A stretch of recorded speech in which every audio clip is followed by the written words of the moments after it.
भिखारी, बाबूजी कुछ पैसे दे दीजिए। राजेश, अरे भाई तुम हट्टे कट्टे हो, जाकर कुछ काम करो। भिखारी, बाबूजी मैं पैसे मांग रहा हूँ, सलाह नहीं। 10 वर्ष के बच्चे का अपेंडिसाइटिस का इमरजेंसी ऑपरेशन होना था, लेकिन वह अस्पताल जाते समय रोने लगा। उसने अम्मा से जिद की, मैं अस्पताल नहीं जाऊंगा। मैं अस्पताल गया तो वे मुझे भी एक रोने वाला बच्चा दे देंगे, जैसा तुम्हें दिया था।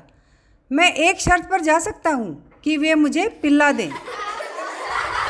चंद्रकांत नया हीरो बना था, परंतु वह अपने को समझता बहुत था। उसकी पहली फिल्म रिलीज हुई जिसमें उसे पूरी आशा थी कि उसका काम हर जगह सराहा जाएगा।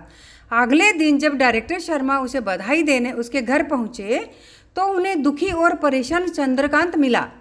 हाथ नचाकर जोर देता हुआ चंद्रकांत बोला, आपने आज का मुंबई संसार पढ़ा? उसमें आलोचक ने मेरी धज्जियां उड़ाकर रख दी है, जैसे मैं कोई हीरो न होकर किसी नौटंकी का नचेरा हूँ। अरे इसे भूल जाओ, डायरेक्टर ने सहानुभूति जताई। ऐसे झटके तो आदमी को जीवन में लगते ही रहते हैं। और फिर उस आलोचक को मैं अच्छी तरह जानता हूँ। वह आदमी कहाँ है? तोता है। जो सब कह रहे होते हैं उसे ही दोहराने लगता है। प्रवीण प्रेम से, मुझे रुपयों की आवश्यकता है।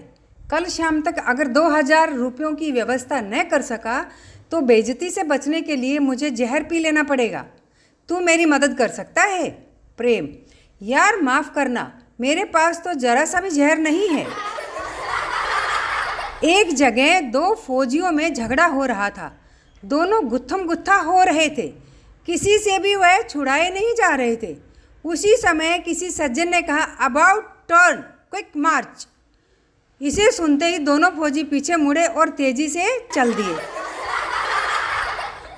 एक आदमी लड़खड़ाता हुआ क्विज बार में घुसा और धम से कुर्सी पर बैठते हुए उसने विस्की का आदेश दिया। बार के मालिक कृष्णकांत ने देखा कि आदमी ज़रूरत से ज़्यादा पिए हुए है और तमाशे के अंदेशे से उसने शराब न देने का बहाना बना दिया। वह आदमी कुर्सी से उठा, लड़खड़ाता हुआ बाहर निकला और दूसरे दरवाजे से फिर अंदर घुस आया। इस बार भी उसे मना कर दिया गया। बिना कोई शब्द बोले वह बाहर सड़क पर निकल गया और कुछ देर में फिर गिरता पड़ता अंदर आ पहुंचा। बैरा, विस्की, उसने हाँक लगाई। मुझे खेद है, कृष्णकांत बोला, आपको और शराब नहीं मिल सकती। उस आदमी ने आंखें मिचमिचाकर कृष्णकांत की ओर देखा। माफ़ करें, क्या इस सड़क पर जितने भी बार हैं वे सब आपके खरीदे हुए हैं? क्या मैं आपका धंधा जान सकता हूँ? एक व्यक्ति ने दूसरे से पूछा। मैं फिल्म निर्माता हूँ। आपने कभी कुछ बेचा? सब कुछ, निर्माता बोला, सिर्फ फिल्म को छोड़कर।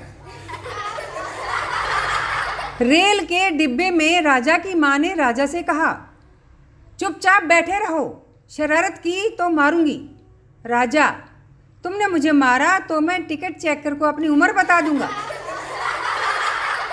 बंसीधर, एक बात तो मेरी समझ में कभी नहीं आई, वह यह है कि जब मैं शीर्षासन करता हूँ तो मेरा रक्त सिर की ओर तेजी से दौड़ने लगता है, लेकिन जब मैं सीधा खड़ा होता हूँ तो वही रक्त तेजी से पैरों की ओर क्यों नहीं दौड़ता?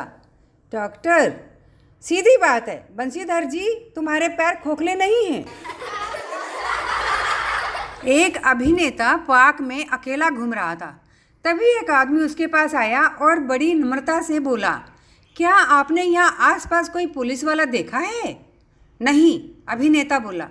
तो फिर अपनी घड़ी उतार कर मुझे दे दो, जल्दी करो, उस व्यक्ति ने कहा। एक निर्माता शराब पीकर देर से घर लौटता था, जिसके कारण उसकी पत्नी बहुत परेशान थी। एक दिन वह भी अपने पति के साथ गई। होटल में उसने वेटर को वही चीज़ लाने का ऑर्डर दिया जो उसका पति पीता था। जब वेटर द्वारा लाई हुई शराब पी तो मुंह बनाते हुए बोली, ओह ये तो बहुत कड़वी है। और तुम समझती थी कि मैं यहाँ मज़े उड़ाता हूँ, निर्माता ने कहा। एक हीरो ने वकील से पूछा, मैं अपनी पत्नी से तलाक लेना चाहता हूँ। इस केस की कितनी फीस लगेगी? 5,000। लेकिन शादी के आपने कुल 500 रुपये लिए थे। आज़ादी की कीमत हमेशा ज़्यादा होती है, वकील ने कहा। पत्नी, आंकड़े बताते हैं कि पागल खाने में पुरुषों की संख्या महिलाओं से 50% अधिक है। पति, पर आंकड़े यह नहीं बताते कि इसका श्रेय किन्हें है। हड्डियों के 2 डॉक्टर घूमने निकले। रास्ते में उन्हें एक लंगड़ाता हुआ व्यक्ति दिखाई दिया।